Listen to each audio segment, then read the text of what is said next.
Selamat siang, Tribuners. Anda sedang menyaksikan live update Tribun News bersama saya, Firda Ananda.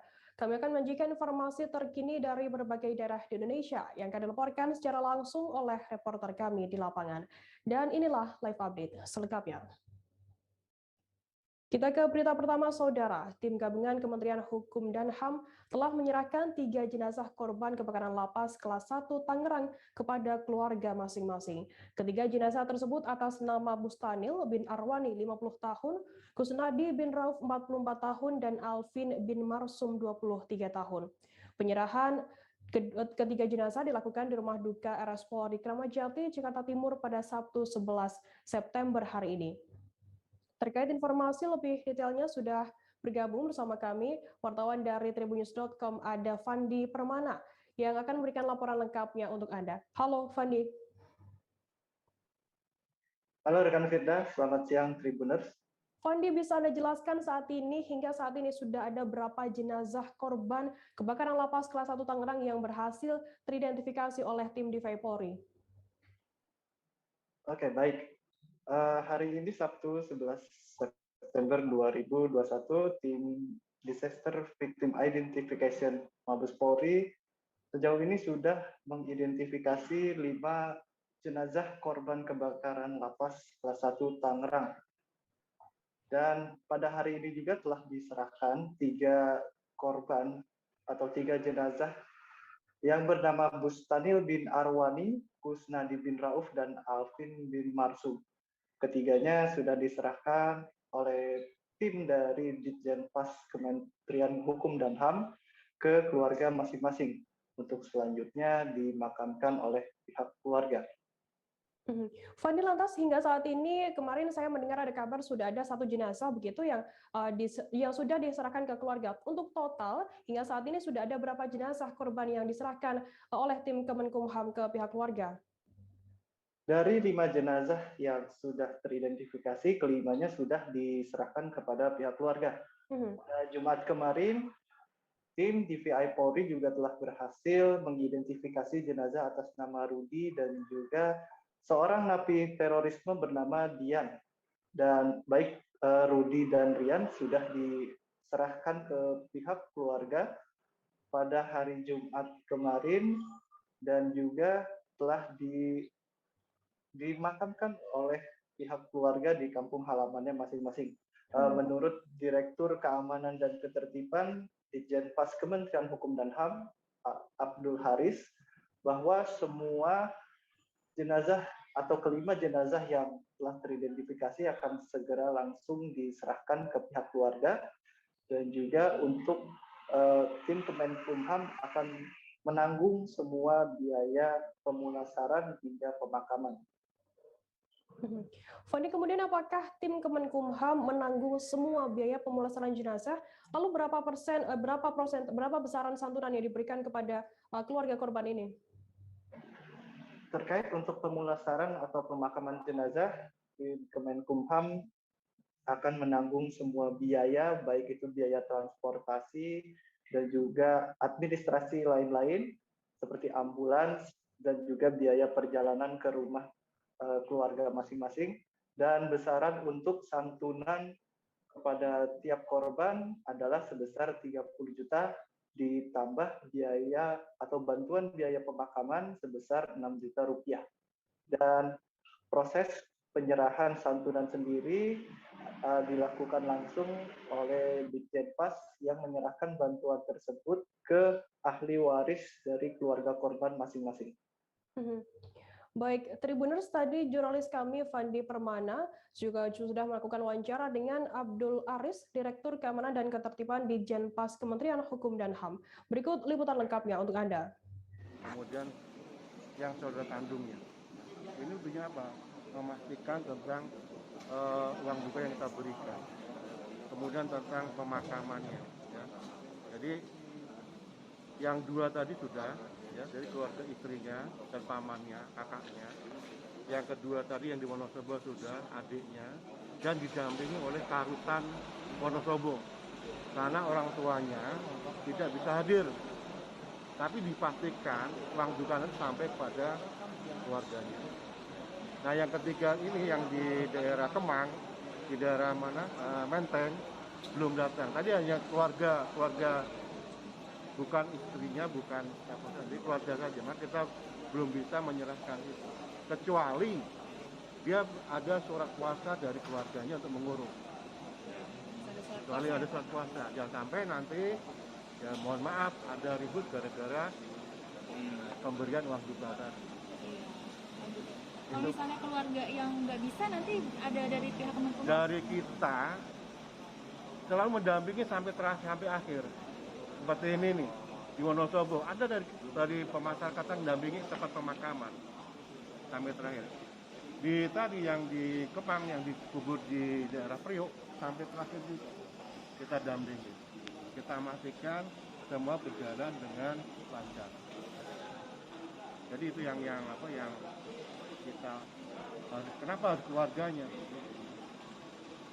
Itu untuk mencegah jangan sampai timbul di kemudian hari permasalahan masalah.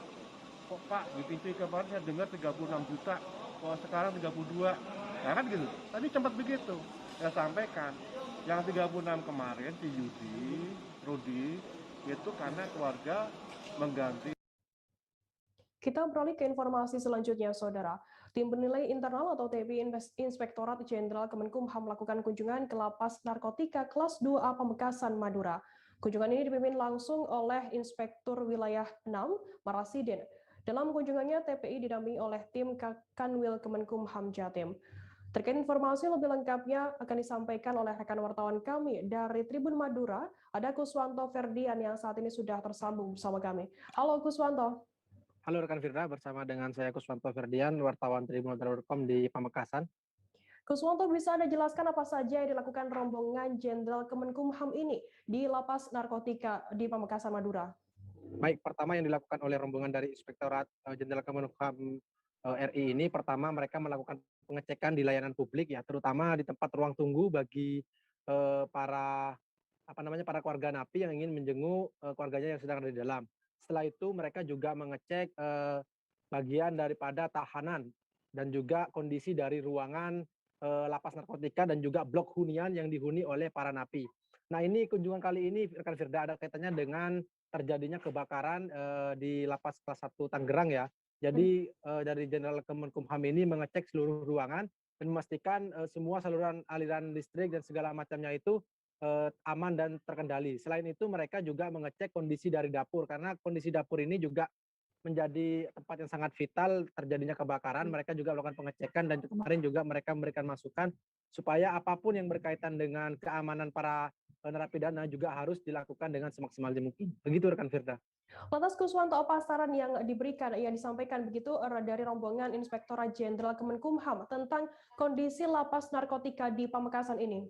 Baik, ada beberapa saran yang sudah disampaikan oleh rombongan dari Inspektorat Jenderal Kemenkumham. Yang pertama, mereka meminta agar pegawai lapas atau petugas lapas meningkatkan keamanan daripada kondisi di lapas narkotika Pamekasan.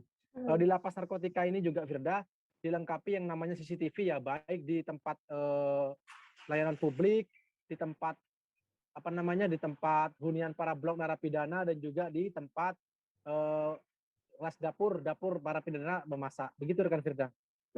Lantas apa harapan dari rombongan Inspektorat Jenderal Kemenkumham setelah melihat kondisi lapas narkotika di Pamekasan ini, Kuswanto?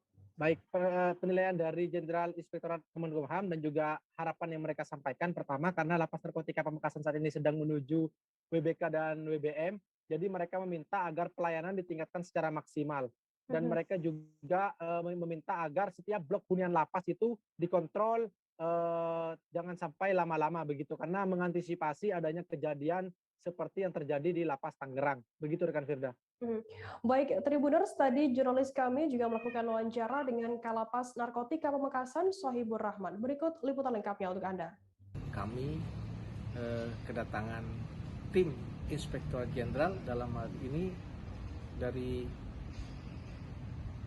wilayah 6, yaitu Inspektur Bapak Marasiden Siregar bersama tim, dalam rangka memberikan penguat dan pendampingan serta evaluasi terhadap hasil pekerjaan kami dalam rangka meraih WBK.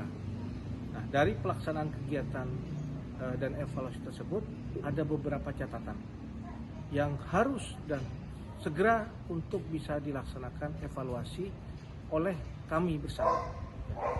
Tentunya kami sangat berharap dengan kehadiran dan kedatangan rekan-rekan TPI ini, nantinya kami akan semakin bisa mengetahui dan semakin bisa berbenah terhadap kerentanan dan layanan-layanan yang mungkin belum maksimal.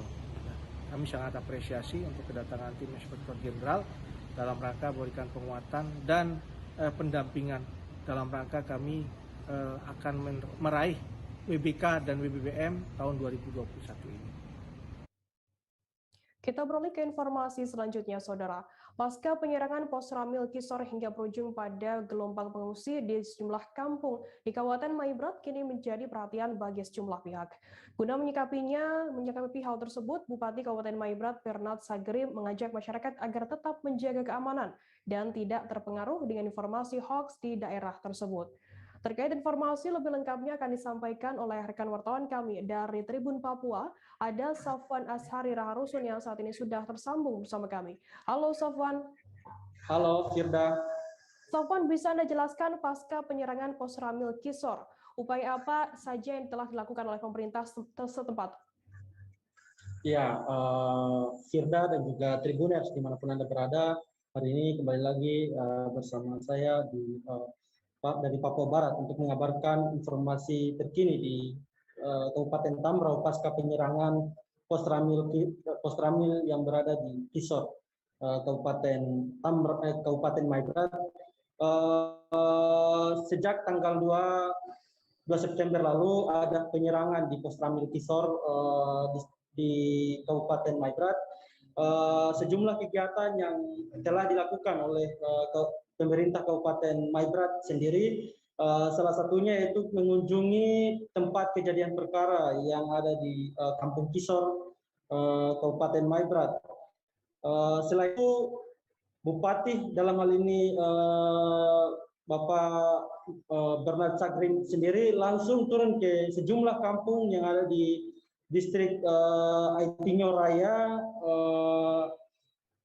untuk melakukan sosialisasi kepada masyarakat, begitu ya. Lantas, Safwan, apa saja yang menjadi perhatian pemerintah dalam menyikapi situasi di Maibrat saat ini? Firda, berdasarkan informasi yang beredar saat ini bahwa ada sejumlah pegiat HAM atau ada sejumlah informasi bahwasanya masyarakat dipaksa untuk keluar dari kampung dan ada rumah-rumah dibakar, sehingga itu yang menjadi fokus pemerintah daerah dalam hal ini Bupati untuk melakukan sosialisasi agar dengan kehadiran bahwasanya dengan kehadiran aparat dalam hal ini TNI Polri di lokasi tersebut bukan untuk mengusir ataupun mengganggu masyarakat yang ada di Kabupaten Maibrat. Namun kehadiran aparat dalam hal ini TNI Polri yang ada di Maibrat itu untuk menjamin keselamatan dan keamanan masyarakat yang ada di Maibrat, sehingga harus menerima kehadiran mereka di sana, begitu dia. Lantas Safwan, bagaimana tanggapan masyarakat soal informasi-informasi tersebut? Dengan sosialisasi yang begitu intensif dilakukan oleh pemerintah daerah Kabupaten Maibrat, masyarakat antusias dan mereka berharap kehadiran pemerintah terus turun ke masyarakat untuk melakukan sosialisasi, melakukan pendekatan dengan masyarakat, sebab wilayah tersebut memang dalam sejarah ada beberapa kejadian yang ada di Kabupaten Maibrat. Untuk wilayah Papua Barat, Kabupaten Maibrat juga masuk dalam daftar zona merah oleh petugas keamanan, sehingga dengan kehadiran seperti ini masyarakat juga bisa dekat dengan pemerintah juga bisa dekat dengan masyarakat, begitu dia. Lalu apakah ada informasi baru pasca kejadian di Maibrat ini, Safwan? Selain upaya yang dilakukan oleh pemerintah Kabupaten Maibrat, dalam hal ini Bupati Maibrat, untuk turun ke masyarakat, ada sejumlah upaya lain yang dilakukan oleh aparat baik TNI Polri untuk menghimbau masyarakat tidak keluar dari kampung, tidak keluar dari rumah. Sebab hingga saat ini kehadiran TNI Polri yang ada di Maibrat itu hanya untuk mengejar para pelaku yang melakukan aksi yang pada tanggal 2 September lalu. Hingga saat ini memang ada sejumlah nama yang sudah teridentifikasi dan masuk dalam daftar pencarian orang, dan hingga hari ini masih aparat masih melakukan penyisiran di sejumlah wilayah di Papua Barat, termasuk Kabupaten Maibrat itu sendiri. Ya. Baik, terima kasih rekan wartawan Safwan Nasari dari Tribun Papua atas laporan Anda. Selamat bertugas kembali. Tribuners, kita akan jeda sejenak. Kami masih akan menyajikan informasi menarik untuk Anda selesai ini. Tetap di live update. Oke, apa kabar Bang Ariski di sini untuk strateginya? Kalau saya sendiri di Gimik 37 ini yang semalam baru mulai, saya udah sebenarnya aku nggak ngerasa itu penangkapan atau penggerebegan atau apapun itu, karena gini loh, posisinya aku kriteria. Jadi kita mengenal disebut dengan stroke yang tidak berdarah dengan stroke yang berdarah. Stroke yang tidak berdarah itu biasanya ditandai dengan adanya penyumbatan. Kalau itu terjadi di sini mungkin pikirnya tidak ke situ kali ya, tapi kalau di Korea atau di Kamboja itu ada beberapa paper yang saya itu mas, ya, dulunya tukang koran. Oh gitu ya, tukang koran. Ya, saya baca itu Pak. Tuh kan pernah baca kan? Ya. Jadi kalau saya jadi tanggam itu udah bersyukur banget. Kan si anak ini dijadikan sebagai tersangka begitu. Ya, kalau ini kita bicara yang di luar kasus Sibolga ya, dengan nama hujan shower, di mana terdapat batas jelas antara daerah hujan dan tidak hujan yang biasanya terjadi pada fase awal mature stage atau tahap berbahaya itu Kang. Jadi mulai artinya terjadinya perlembekan. Nah itu untuk penetrasi akan sulit. Gitu ya. Dok, saya ini menurut saya memang tidak mudah, bukan urusan tanah diambil. Kalau misalnya Amerika Serikat sekarang, Rasulullah mengatakan dalam sebuah hadis bahwa berpuasa di 6 hari Syawal itu. Oke, apa kabar Bang Ariski di sini untuk strateginya? Kalau saya sendiri di Gimik 37 ini yang semalam baru mulai, saya udah sebenarnya aku nggak ngerasa itu penangkapan atau penggerebegan atau apapun itu, karena gini loh, posisinya kriteria. Jadi kita mengenal disebut dengan stroke yang tidak berdarah dengan stroke yang berdarah. Stroke yang tidak berdarah itu biasanya ditandai dengan adanya penyumbatan. Kalau itu terjadi di sini mungkin pikirnya tidak ke situ kali ya, tapi kalau di Korea atau di Kamboja itu ada beberapa paper yang saya itu mas, ya, dulunya tukang koran. Oh gitu ya, tukang koran. Ya, saya baca itu Pak. Tuh kan pernah baca kan? Ya. Jadi kalau saya jadi tanggam itu udah bersyukur banget. Kan si anak ini dijadikan sebagai tersangka begitu. Ya, kalau ini kita bicara yang di luar kasus Sibolga ya, dengan nama hujan shower, di mana terdapat batas jelas antara daerah hujan dan tidak hujan yang biasanya terjadi pada fase awal mature stage atau tahap berbahaya itu Kang. Jadi mulai artinya terjadinya perlembekan. Nah itu untuk penetrasi akan sulit. Gitu ya.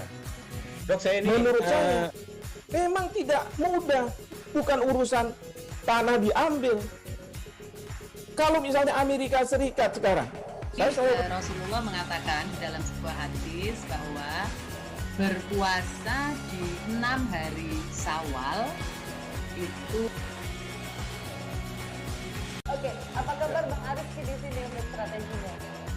Kalau saya sendiri di Gimik 37 ini yang semalam baru mulai, saya udah sebenarnya aku nggak ngerasa itu penangkapan atau penggerebegan atau apapun itu, karena gini loh, posisinya kriteria. Jadi kita mengenal disebut dengan stroke yang tidak berdarah dengan stroke yang berdarah. Stroke yang tidak berdarah itu biasanya ditandai dengan adanya penyumbatan. Kalau itu terjadi di sini mungkin pikirnya tidak ke situ kali ya. Tapi kalau di Korea atau di Kamboja itu ada beberapa paper yang Saya itu Mas, dulunya tukang koran. Oh gitu ya. Terima kasih Anda masih bersama kami di Live Update. Kita beralih ke informasi selanjutnya, Saudara. Kejaksaan Negeri Lok Sumawe menahan Kecik Payabili, Kecamatan Muara II berinisial MS 31 tahun atas dugaan tindak pidana korupsi dan anggaran pendapatan belanja kampung atau APBG 2020.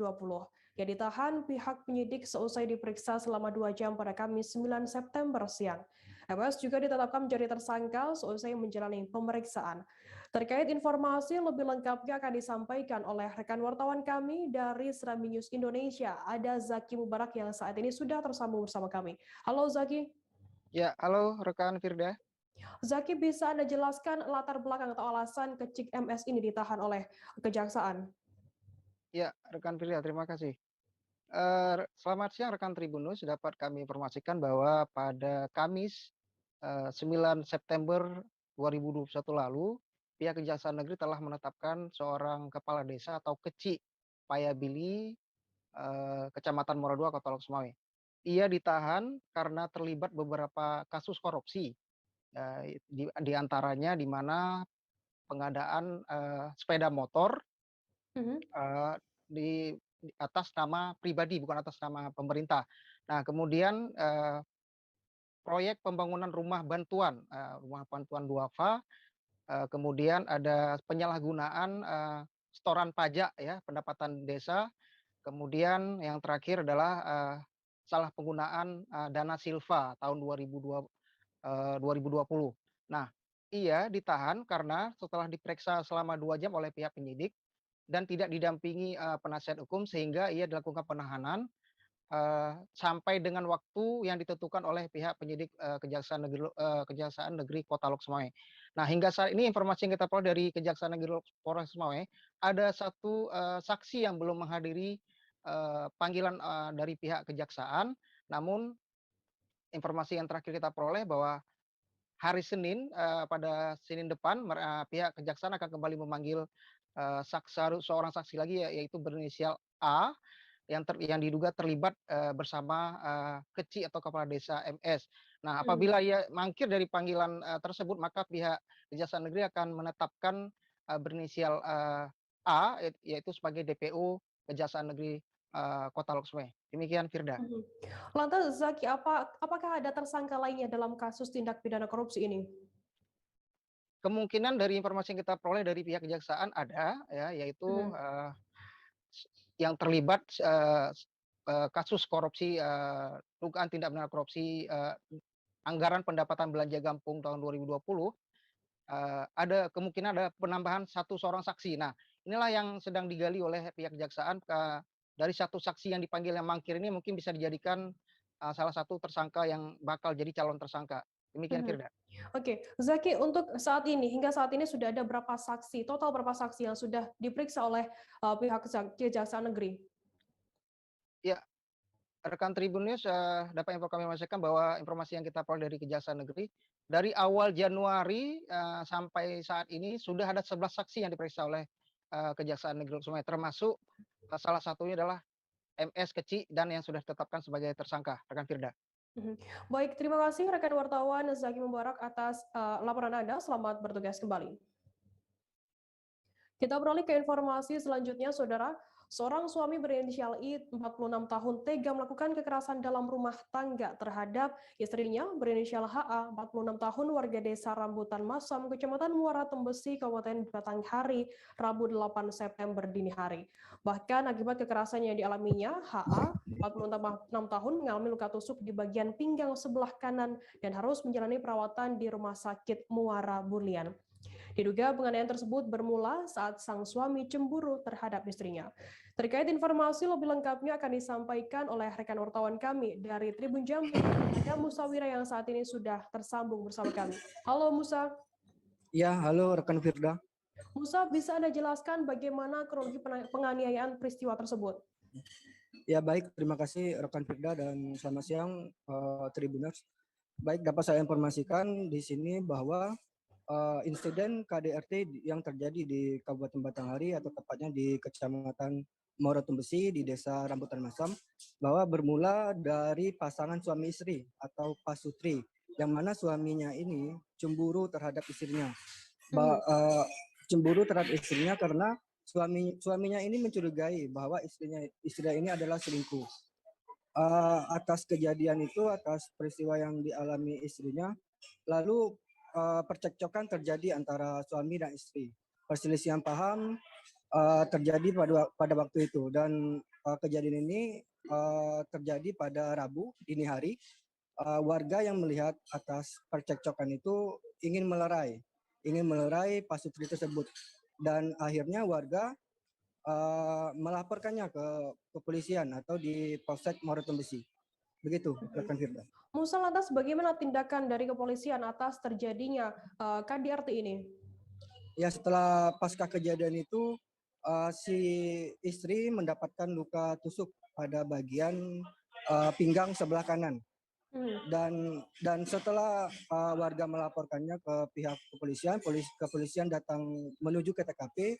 Setelah menuju ke TKP, memang benar dan diketahui bahwa istrinya ini mendapatkan luka tusuk pada bagian pinggang sebelah kanan. Dan pihak kepolisian sudah mengamankan si pelaku, namun sebelum itu sudah diupayakan mediasi. Begitu, rekan Firda. Lantas bagaimana hasil dari mediasi tersebut? Bisa Anda informasikan lebih lengkap? Ya, untuk sementara info yang saya dapatkan dari unit Reskrim Polsek Morotumbesi bahwa masih bergulir, rekan Firda, masih bergulir antara pihak keluarga dan sang suami. Dan dapat diketahui si istri ini sudah masuk ke Rumah Sakit Morobulian dan mendapatkan perawatan. Dan info terbaru, masih menunggu istrinya itu pulang ke Desa Rambutan Masam. Baru melakukan mediasi lagi seperti itu. Berarti nantinya akan dilakukan mediasi lanjutan begitu untuk menindaklanjuti adanya kekerasan dalam rumah tangga ini. Baik, Tribuners, tadi jurnalis kami juga melakukan wawancara dengan Kanit Reskrim Polsek Muara Tembesi, Ibda El Tobing. Berikut liputannya untuk Anda. Baik. Jadi peristiwa itu bermula dari hubungan suami istri, yang mana suaminya itu cemburu terhadap istrinya. Yang suaminya itu mencurigai bahwasanya istrinya itu selingkuh, sehingga terjadi percekcokan di antara keluarga suami istri, dan terjadilah di situ kekerasan dalam rumah tangga. Jadi ada warga yang melihat bahwa tidak terjadi apa-apa, sehingga warga melapor ke Polsek dan kita pun langsung segera menuju TKP. Apa yang dilakukan pelaku? Pelaku melakukan kekerasan terhadap istrinya. Di sini pelaku sebagai suami melakukan kekerasan terhadap istrinya, yang mana akibat dari tindakan suaminya itu korban, yaitu istrinya, mengalami luka pada punggung belakang.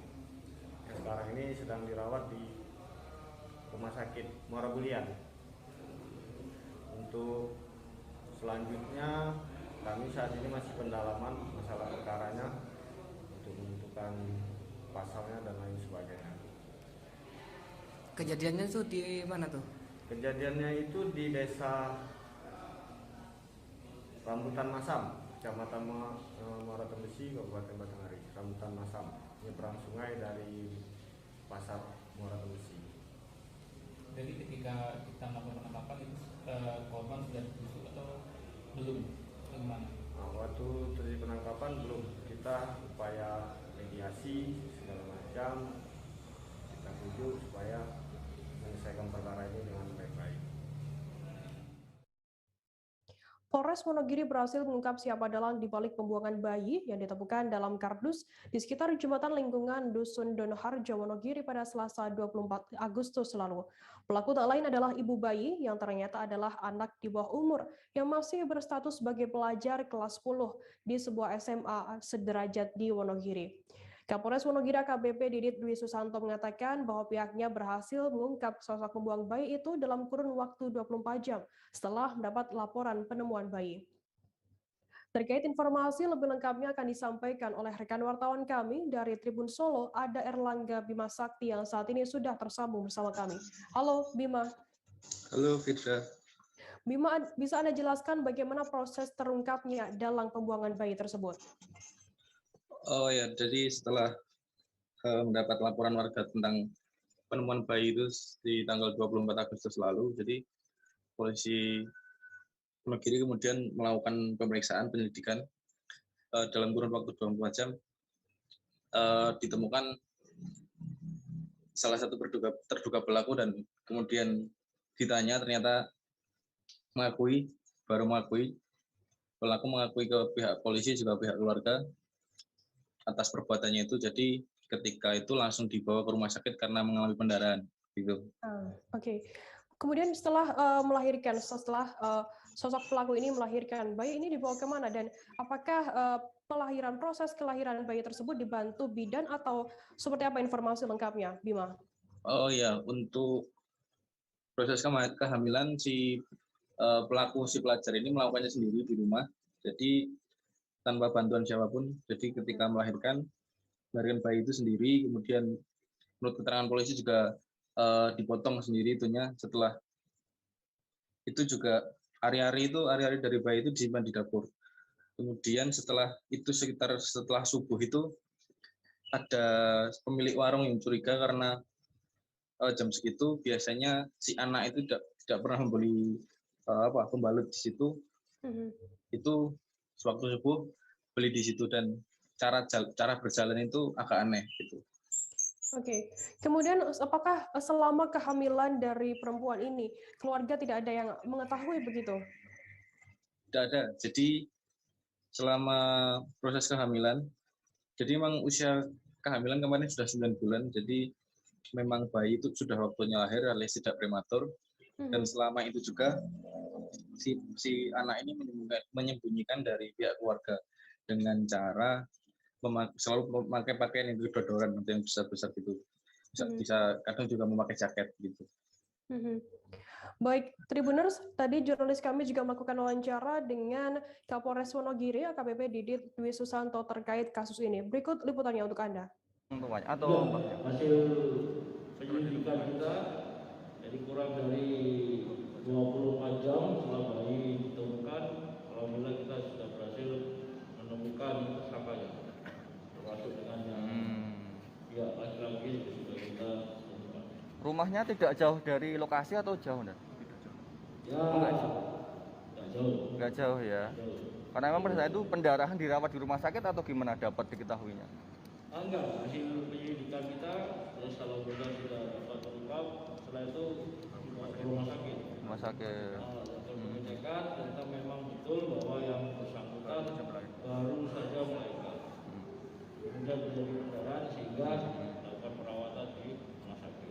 Dan ini kan menyangkut psikologi anak ya. Ini langkah dari Polres sendiri untuk ya setidaknya untuk memulihkan kondisi psikologis mereka. Ini menggandeng pemerhati atau gimana seperti apa? Iya, tetap dari karena tadi seperti disampaikan di awal karena ini tidak pidana yang dilakukan oleh anak di bawah umur, tentu saja perlakuannya pun juga harus khusus sesuai dengan amanat undang-undang. Otomatis kita juga harus menggandeng dari pihak-pihak yang terkait seperti Lapas, Komnas Perlindungan Anak dan sebagainya. Berarti pelaku ayah dan ibu bayi yang dibuang. Pelaku yang dua orang ini. Dua orang itu deh. Jadi mereka sudah tersangka ya Dan? Untuk kedua-duanya? Tersangka. Untuk yang laki-laki apakah ditahan atau belum ditahan karena masih anak-anak? Belum ditahan karena memang saya sampaikan tadi. Karena dia anak di bawah umur, prosesnya juga khusus. Kalau yang laki-laki juga tinggal di. Kita beralih ke informasi selanjutnya, Saudara. Bocah 10 tahun berinisial MAR diculik lalu ditukar beras 3 karung di salah satu warung kelontongan Jalan Pelita Raya, Kecamatan Rapinci, Makassar.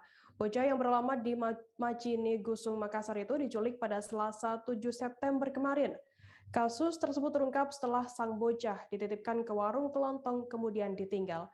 Untuk mengetahui informasi lebih detailnya, sudah bergabung bersama kami wartawan dari Tribun Timur, ada Muslimin Emba yang akan berikan laporan lengkapnya untuk Anda. Halo Emba.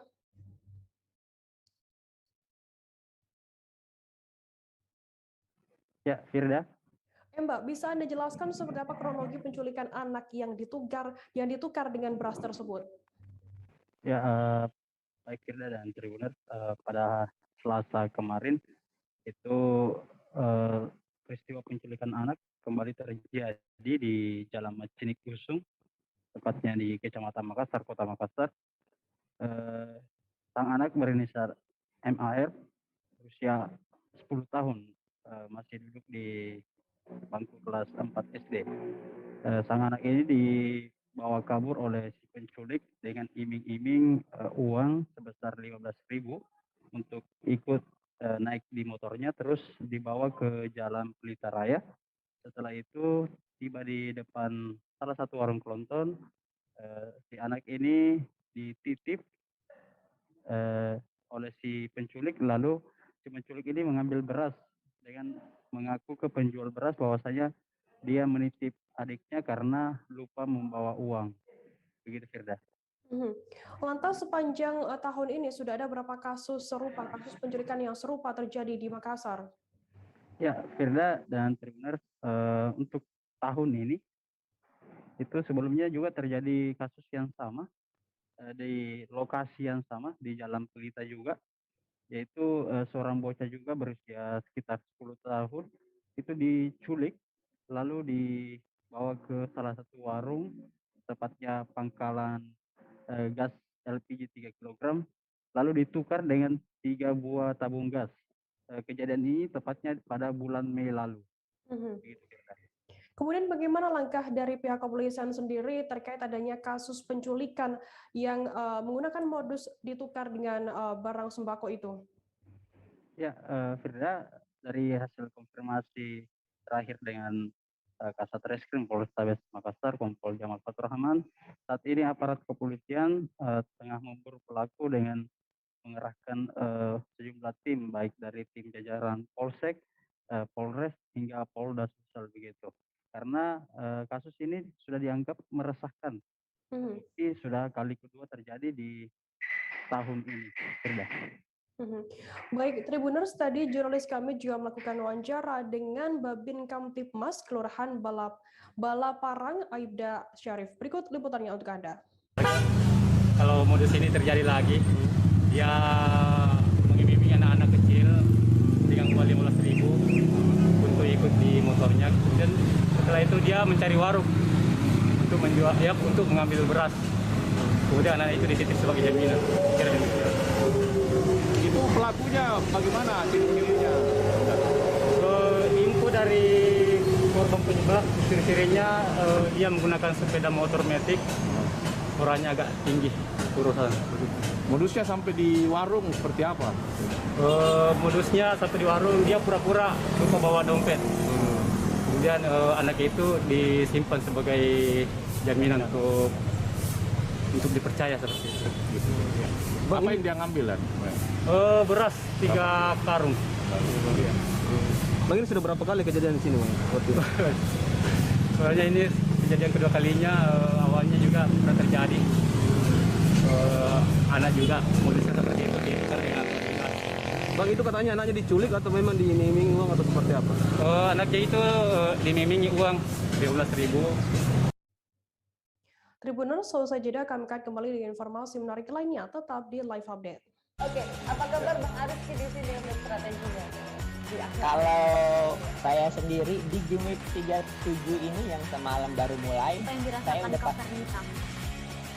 sebenarnya aku nggak ngerasa itu penangkapan atau penggerebegan atau apapun itu, karena gini loh, posisinya aku kriteria.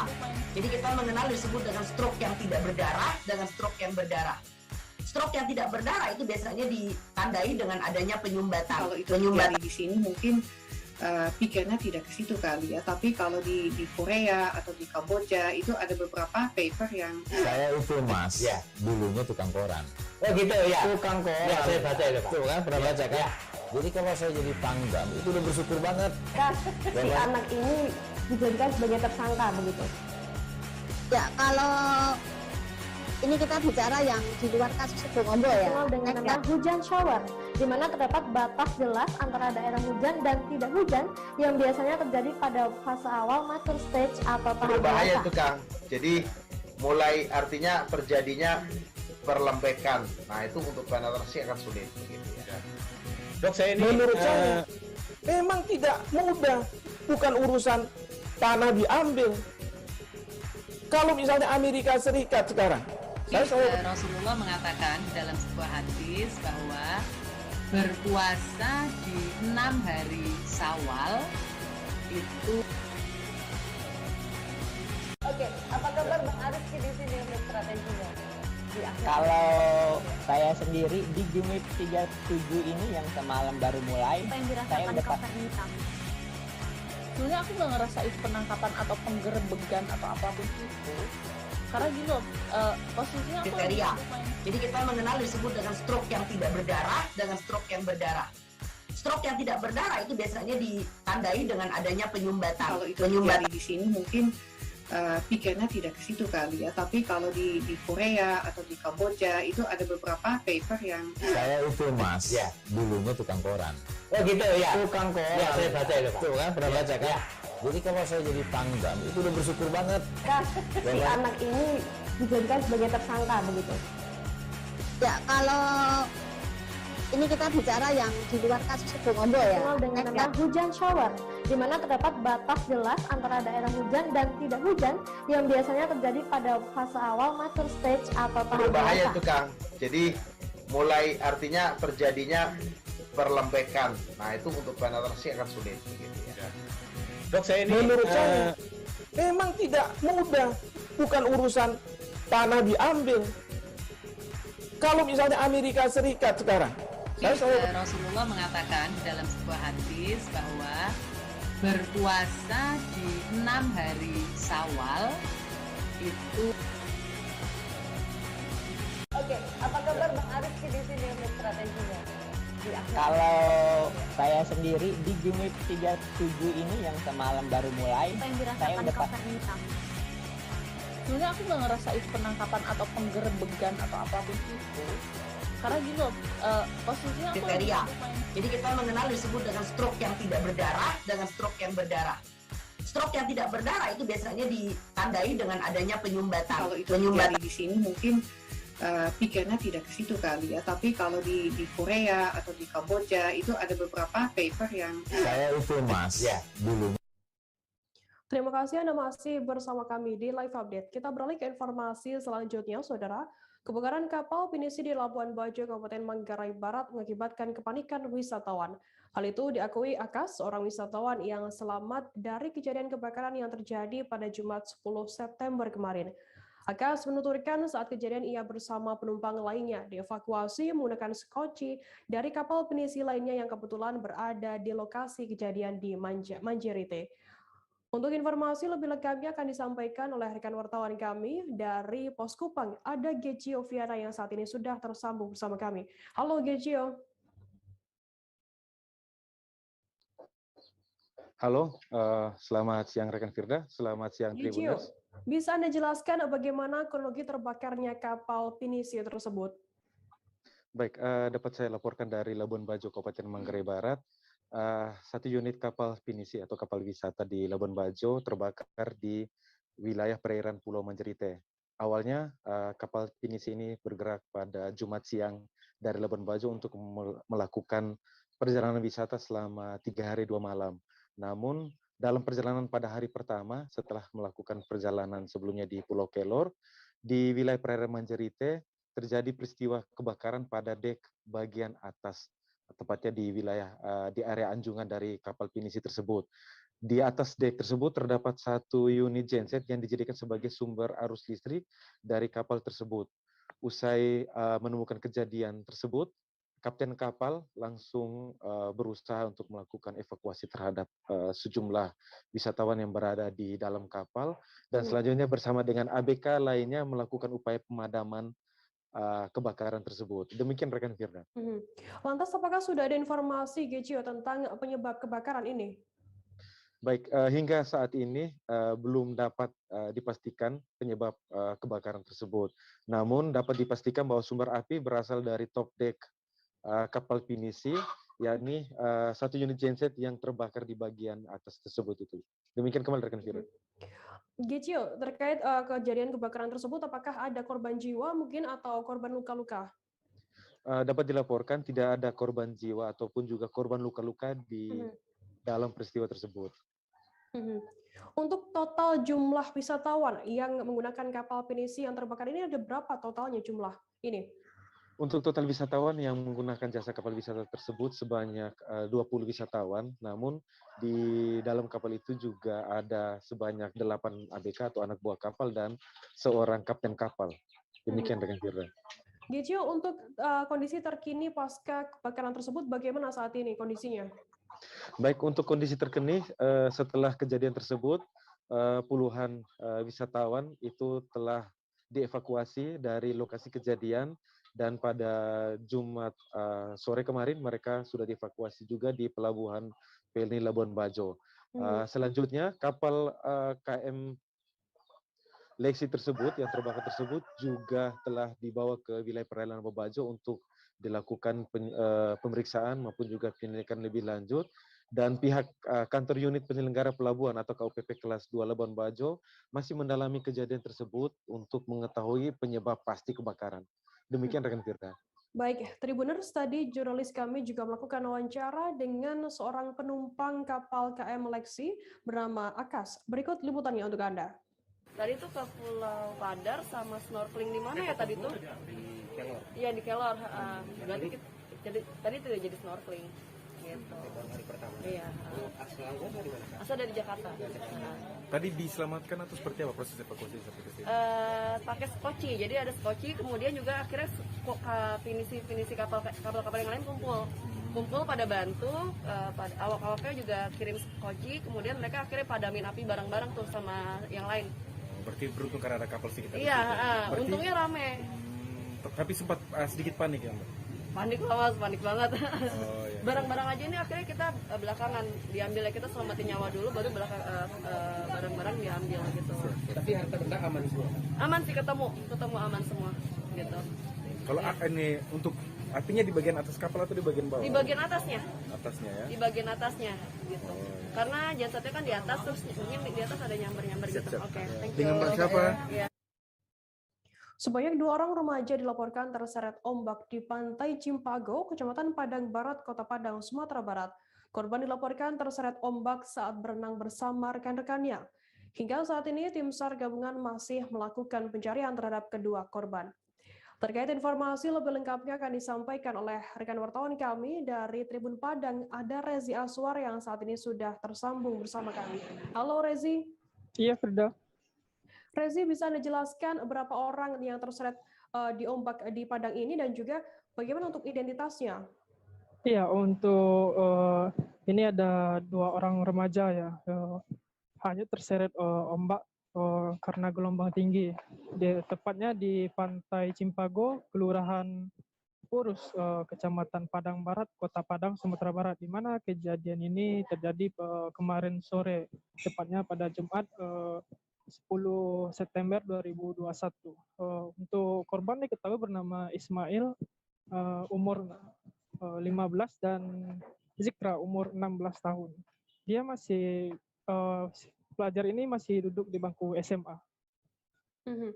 Lantas bagaimana untuk proses pencarian, untuk kronologi terlebih dahulu, kronologi kejadian tersebut dan bagaimana untuk proses pencariannya begitu? Ya, untuk kronologi kejadiannya, kemarin ada 5 orang remaja berenang di kawasan Pantai Cimpago pada sore hari kemarin, dan karena gelombang tinggi, sebanyak 2 orang remaja terseret ke tengah laut dan dicoba dibantu oleh 3 orang temannya. Namun korban tidak dapat diselamatkan dan diberitahukanlah kepada petugas dan masyarakat yang ada di sekitar. Dan dilakukan pencarian sejak malam tadi di penyisiran di kawasan bibir pantai hingga dilanjutkan pada pagi hari ini sampai siang hari ini. Kemudian bagaimana informasi terbaru terkait pencarian korban ini?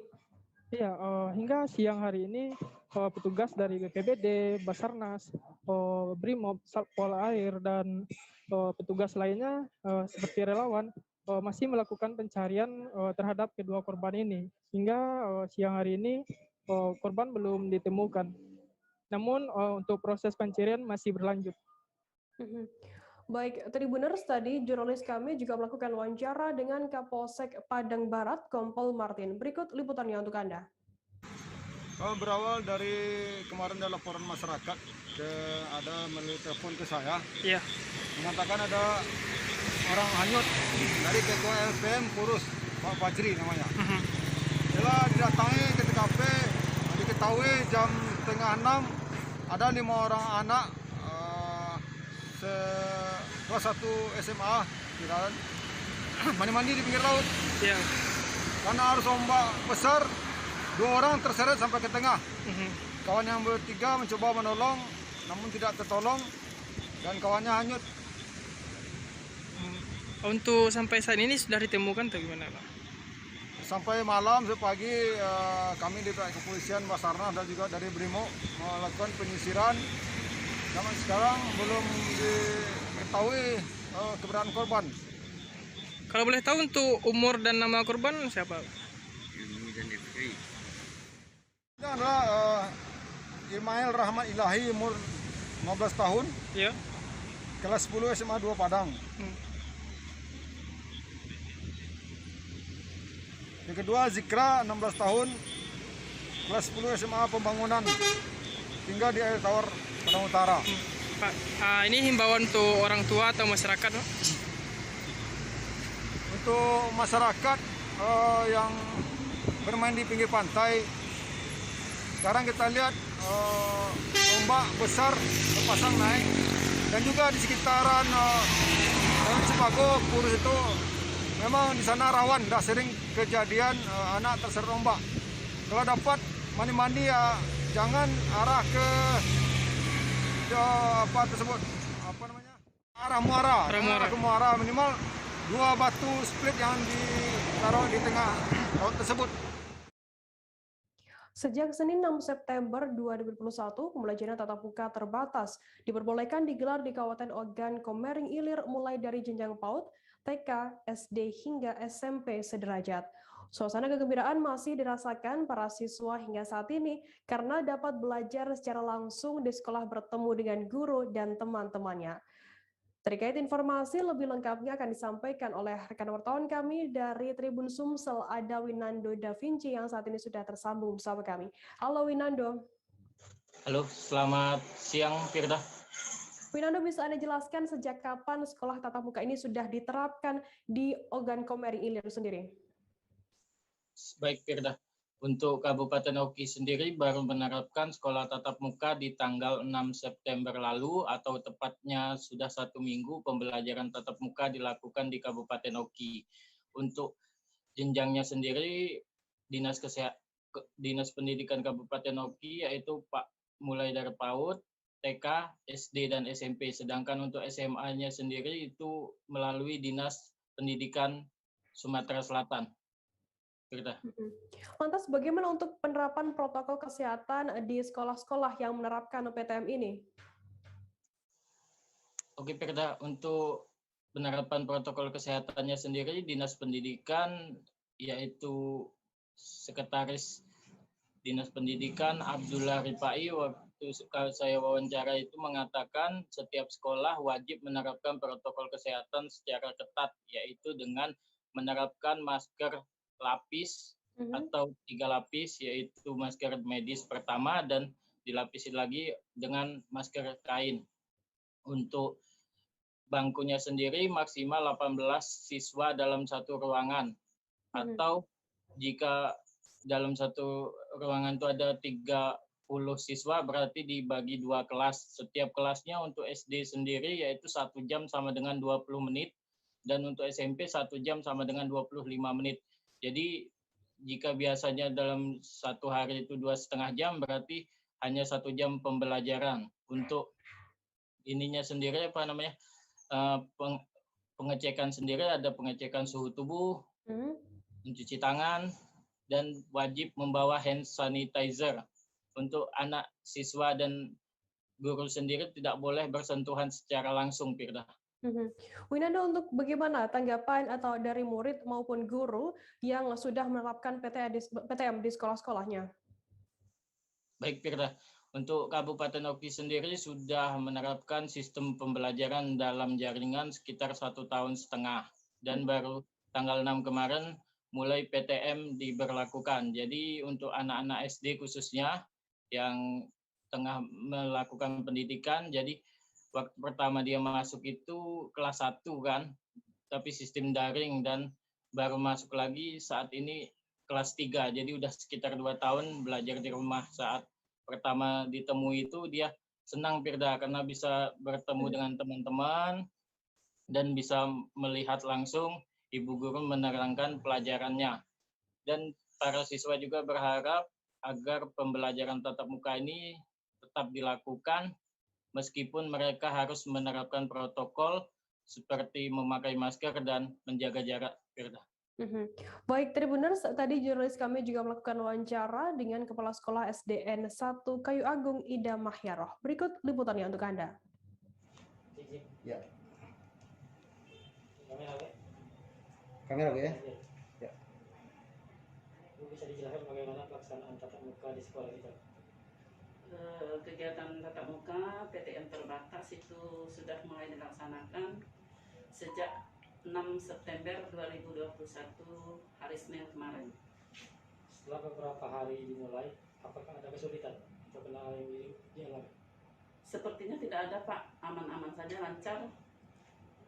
Tidak ada halangan apapun. Sekolah tatap muka ini, apakah menurut Ibu lebih baik dilaksanakan daripada daring? Iya, kalau saya secara pribadi dan juga dari semua pihak, sepertinya senang, sangat menyambut baik kegiatan PTM ini.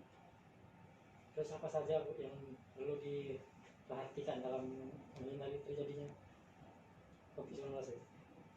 Hal-hal yang perlu kami perhatikan, pertama kami harus melengkapi semua atau melaksanakan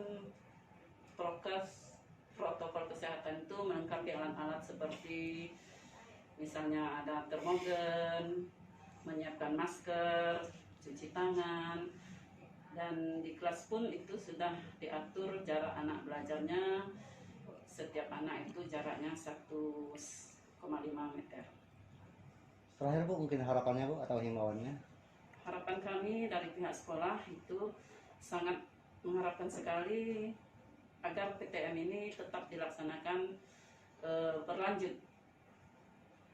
Atau bila perlu jangan lagi diambil 50% itu. Kalau bisa semuanya sudah bisa melaksanakan PTM. Bu, kalau sistemnya sendiri Bu, gimana Bu? Ini kan muridnya 400.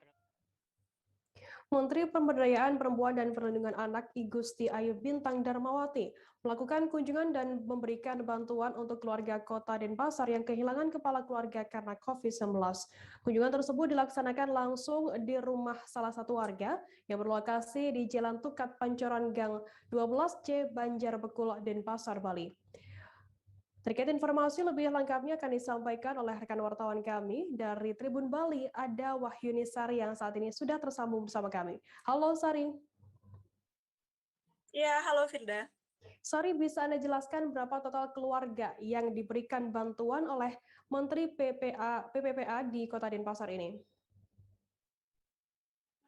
Iya, terima kasih. Jadi sebelumnya pada hari ini, Sabtu 11 September 2021, Menteri Pemberdayaan Perempuan dan Perlindungan Anak I Gusti Ayu Bintang Darmawati atau yang biasa dipanggil dengan Bintang Puspayoga melakukan kunjungan serta memberikan bantuan ke keluarga yang ada di Kota Denpasar yang kehilangan kepala keluarga dikarenakan terpapar virus COVID-19.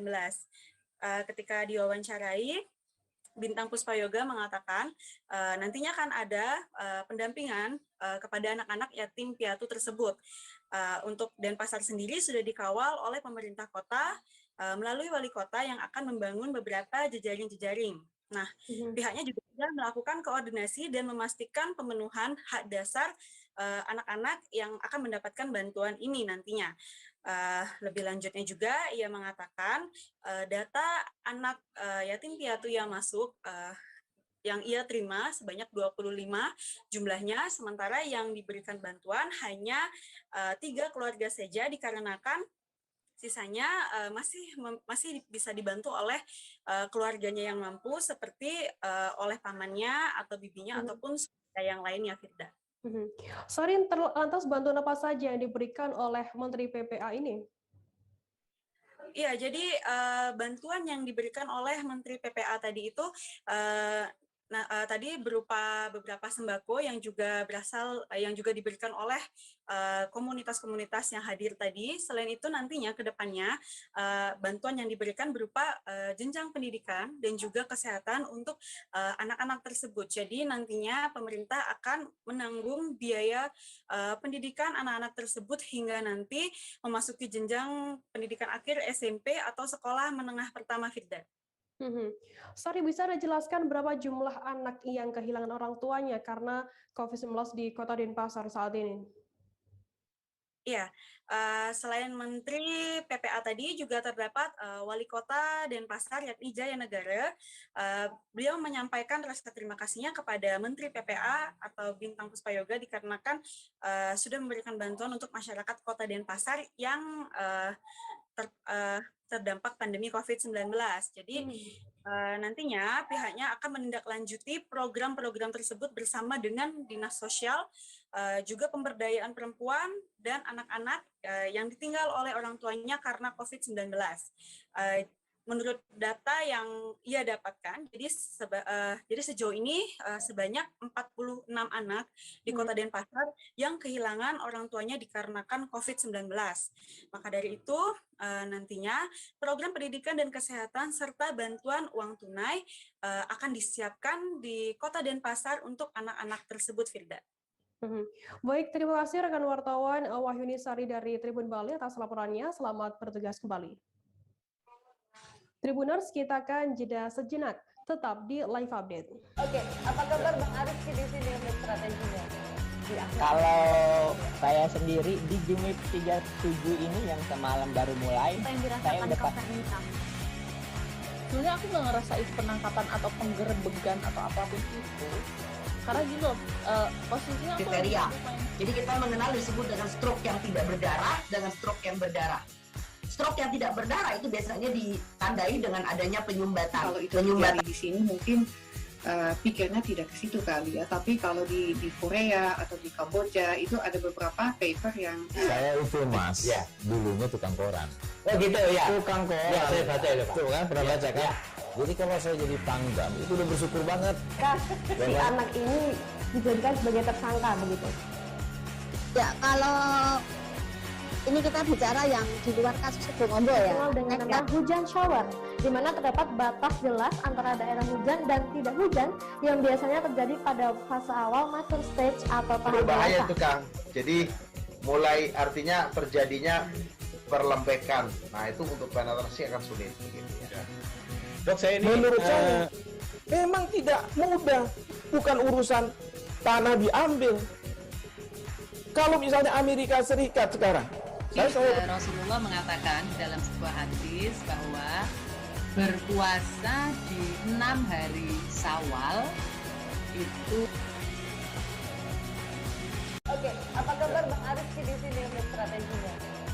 Kalau saya sendiri di Gimik 37 ini yang semalam baru mulai, saya udah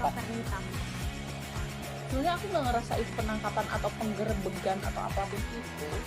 Karena gitu, posisinya kriteria. Jadi kita mengenal disebut dengan stroke yang tidak berdarah dengan stroke yang berdarah.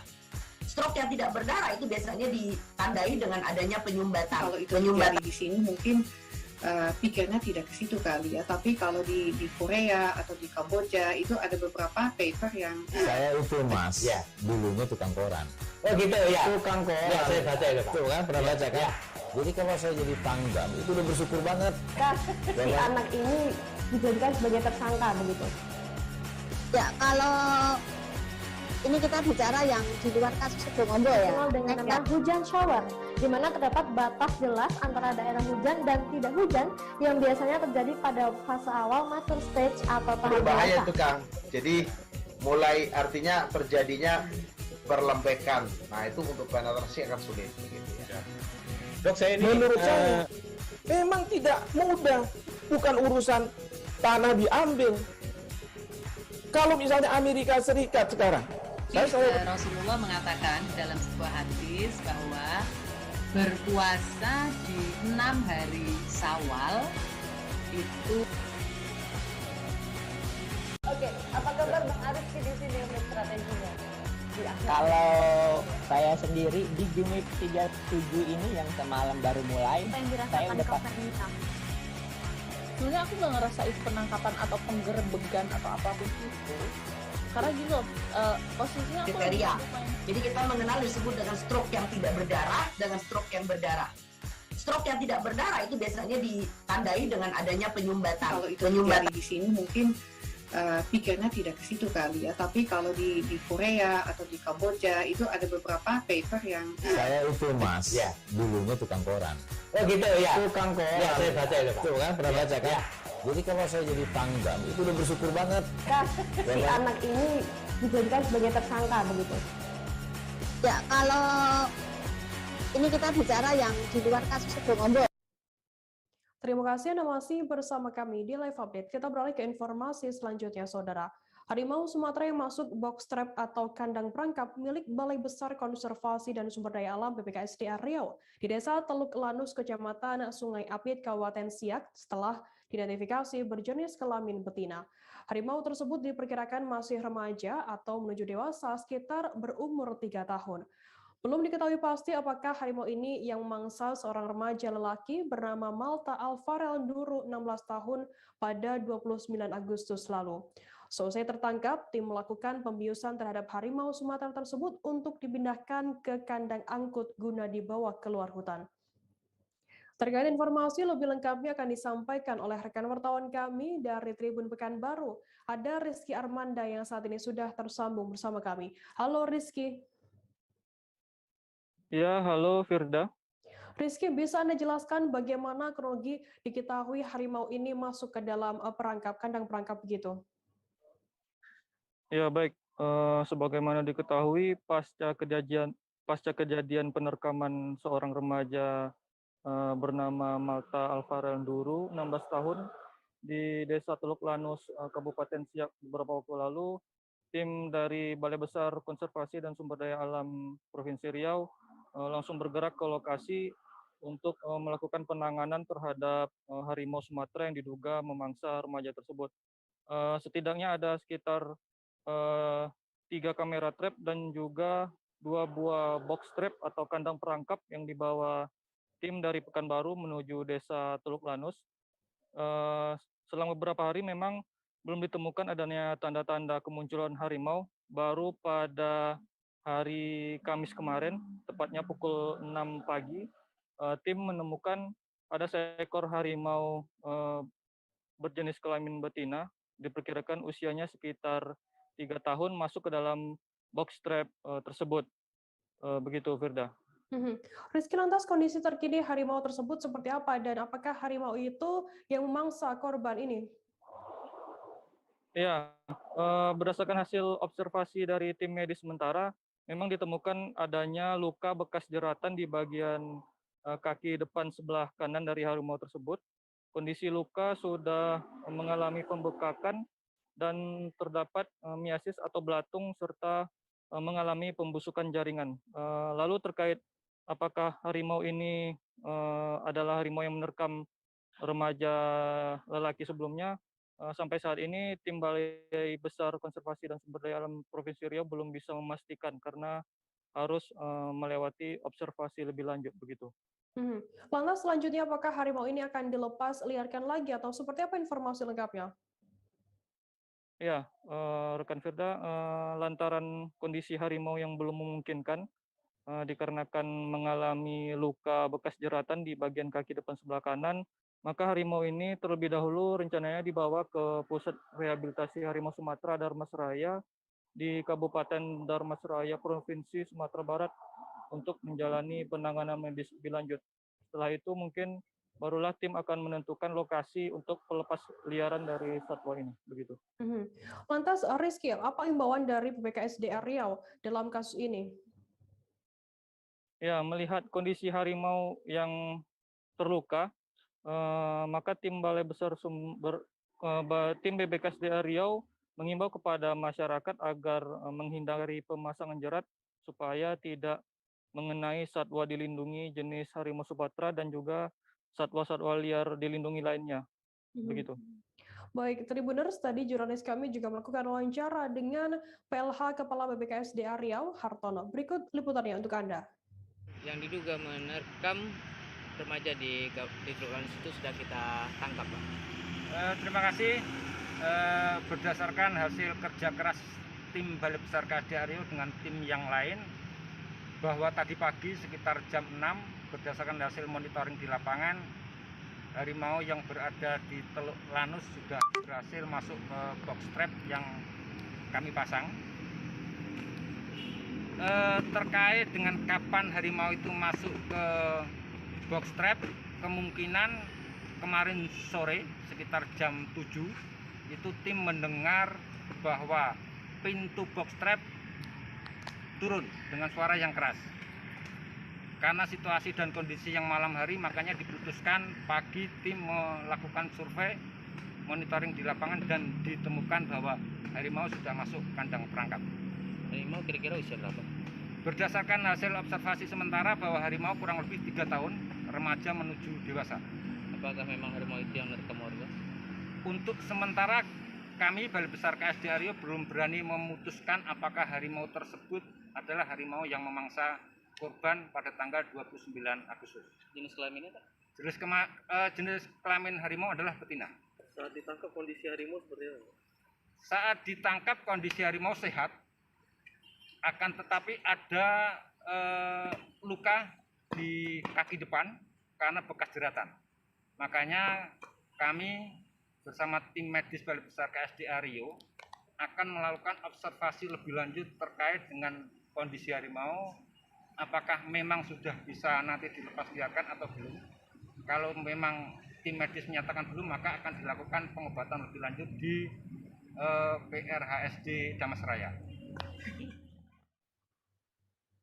Polres Lampung Selatan berhasil mengungkap kasus penyelundupan kulit harimau di Pelabuhan Bakauheni Jumat 10 September 2021.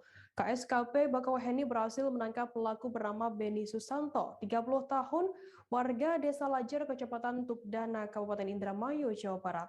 Kapolres Lampung Selatan AKBP Edwin mengatakan pengungkapan kasus penyelundupan kulit harimau berawal dari pemeriksaan rutin yang dilakukan KSKP Bakauheni di pintu masuk pelabuhan. Untuk mengetahui informasi lebih detailnya, sudah bergabung bersama kami wartawan dari Tribun Lampung, ada Dominius Desmantri yang akan memberikan laporannya langsung dari sana. Halo Domi. Halo rekan kerja. Domi, bisa Anda jelaskan bagaimana kronologi penangkapan penggagalan upaya penyelundupan kulit harimau di Bakauheni ini? Baik rekan kerja. Awalnya kecurigaan berawal dari pemeriksaan petugas di KSKP Bakauheni di pintu masuk areal pintu masuk pelabuhan. Di saat dilakukan pemeriksaan terdapat satu box berwarna coklat yang berisi 1 lembar kulit harimau Sumatera yang dikirim melalui pengiriman paket GNT dari Palembang, Sumatera Selatan dengan tujuan Indramayu, Jawa Barat. Lantas, Domi, dari mana kulit harimau ini diperoleh lalu hendak dijual kemana begitu? Menurut penuturan pelaku, Beni Susanto, 30 tahun, barang tersebut ia dapatkan dari seseorang bernama Bayu yang tinggal di daerah Sumatera Selatan. Dan statusnya dia hanyalah sebagai pembeli. Untuk tersangka yang sudah ditangkap ini berperan sebagai apa, Domi? Bisa dijelaskan?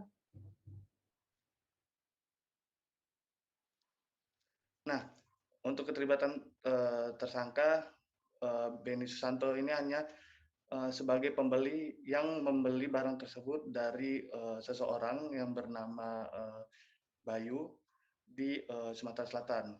Lalu barang tersebut rencananya akan ia jual kembali, begitu. Berarti Beni ini ditangkap saat ia mengambil barang yang ia beli di pelabuhan Bakauheni begitu, betul?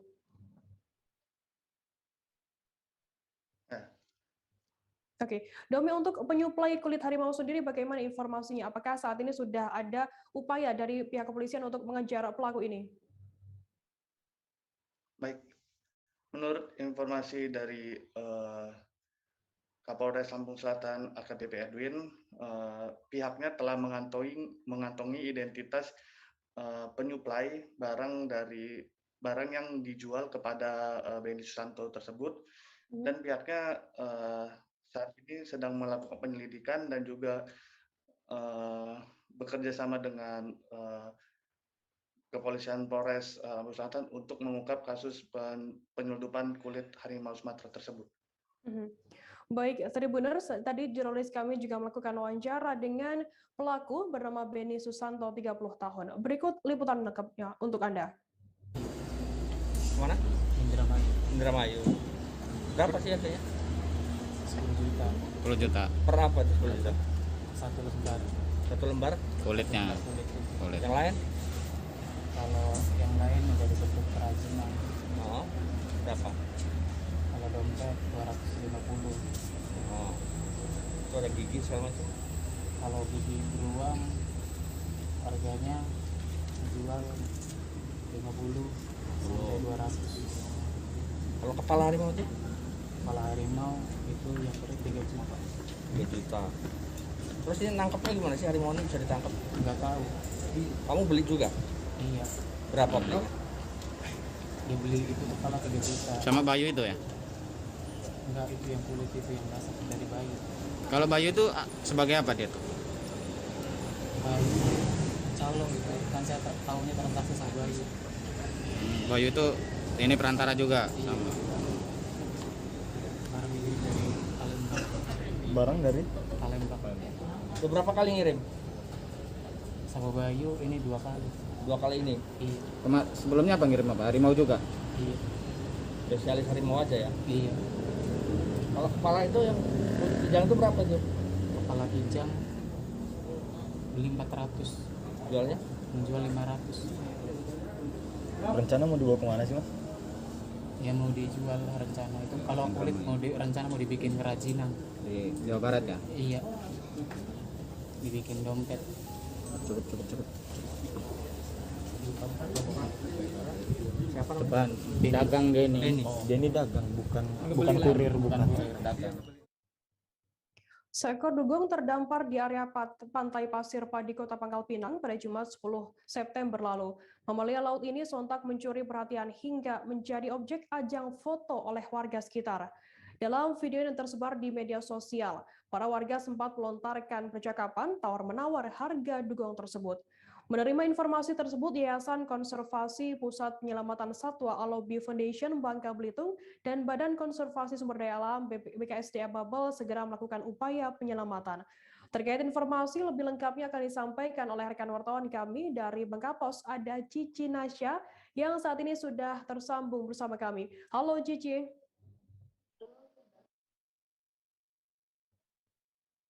Halo Cici. Halo Firda. Ya, Cici bisa Anda jelaskan bagaimana upaya penyelamatan dugong yang dilakukan oleh pihak-pihak terkait ini? Setelah BKSDA dan Alobi Foundation menerima informasi adanya seekor dugong yang terdampar, di mana video ini sudah tersebar di sosial media.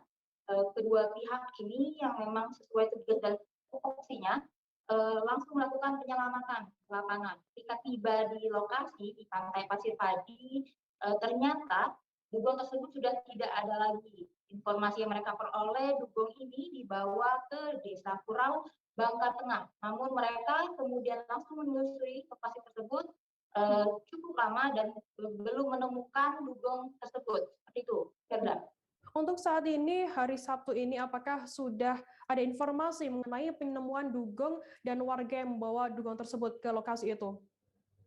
Baik, setelah pencarian, sebelum ditemukan, mereka melakukan penyelidikan dengan pengumpulan bahan keterangan atau full bucket, dan itu menghabiskan waktu sekira 5 jam. Jadi dugong ini sudah ditemukan pada kisaran jam 4 sore kemarin dalam keadaan mati dengan berat hampir 200 kg dan itu ditemukan bukan di desa Kurau seperti informasi yang diperoleh pada awalnya, namun ditemukan di Dusun Tanah Merah, Desa Baskaran Bakti, Bangka Tengah.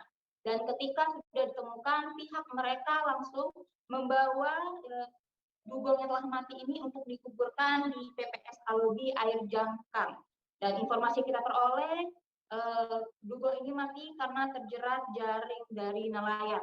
Seperti itu, Firda. Cici, lantas bagaimana informasi mengenai dugong yang ada informasi mengenai video viral yang ada narasi bahwa dugong tersebut juga dijual dagingnya seharga Rp100.000 per kilonya. Bagaimana informasi lengkapnya? Kita sudah berusaha untuk mengkonfirmasi informasi di peroleh tersebut, karena informasi di mana daging dugong ini dijual 100.000 juga kita peroleh dari Kepala Resort BKSDA Bangka Belitung, Pak Septian. Dia menyatakan waktu itu memang menerima informasi seperti itu. Dan saat ini mereka sedang melakukan penyelidikan mendalam kepada warga dan untuk mengetahui motif kenapa dugong yang merupakan hewan liar dilindungi ini dibawa. Namun menurut laman yang kita ketahui saat ini dugong ini merupakan hewan yang berstatus rentan punah sehingga dilindungi. Dan itu juga tertuang dalam Undang-Undang Nomor 7 Tahun 1999 tentang konservasi flora dan fauna. Dan Septian juga menjelaskan sebelumnya, sesuai dengan Undang-Undang Nomor 5 Tahun 1990, barang siapa yang menangkap, melukai, membunuh, memiliki, memelihara, dan memperniagakan satwa yang dilindungi dalam keadaan hidup maupun mati akan dijerat pidana penjara maksimal 5 tahun dan atau denda Rp100 juta. Namun untuk kasus yang ada saat ini, mereka masih dalam proses pendalaman dan beliau belum bisa memastikan jeratan hukum atau pembinaan apa yang akan diberikan kepada warga tersebut. Seperti itu, Firda. Berarti Cici nantinya setelah proses penyelidikan dari pihak-pihak terkait ini sudah menemukan apabila nantinya ada potensi pelanggaran yang terjadi, begitu akan ada sanksi yang diberikan kepada pelaku, begitu Cici? Iya, kalau berdasarkan undang-undang yang dijelaskan seperti itu. Namun untuk saat ini karena belum diketahui motif dan juga apakah warga tersebut mengetahui hewan ini adalah hewan dilindungi atau bukan, sehingga pihak dari BKSDA belum bisa memberikan statement terkait sanksi yang akan diberikan. Seperti itu, Firda. Oke, baik. Terima kasih rekan wartawan Cici Nasya dari Bangka Pos atas laporannya. Selamat bertugas kembali. Tribuners, informasi tadi sekaligus menutup perjumpaan kita dalam live update hari ini. Masih di tengah pandemi, Tribuners, kami terus mengingatkan Anda untuk selalu menerapkan protokol kesehatan dimanapun Anda berada. Saya, Firdana, wakil kru yang bertugas, pamit undur diri. Terima kasih dan sampai jumpa. Jangan lupa like, subscribe, dan share ya!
wabarakatuh.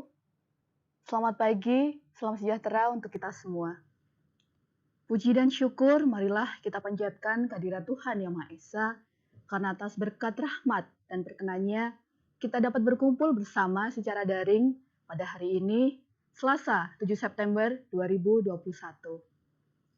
Kegiatan ini merupakan rangkaian Profesi Keuangan Expo 2021 yang acara puncaknya akan diselenggarakan pada tanggal 11 hingga 15 Oktober 2021.